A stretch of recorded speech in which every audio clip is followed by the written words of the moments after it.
কোথায় গেল সেই জালেমের গরম গরম কথা? আওয়ামী লীগ কোথায় কাদের কাটা? কোথায় গেল সেই জালেমের গরম গরম কথা? পালাইছে রে পালাইছে, ও বলেন না পালাইছে রে পালাইছে।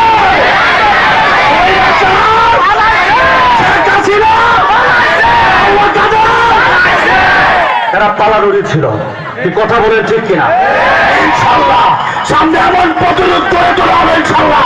আগামী 100-200 বছরের মধ্যে আওয়ামী লীগের কোন চেকাবোটা এই বাংলার জমিনে রাখবে ইনশাআল্লাহ।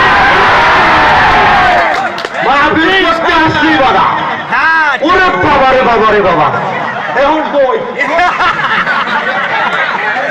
কথা বলে এখন কই?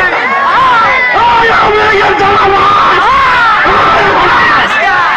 রেডি আছেন তো ইনশাআল্লাহ?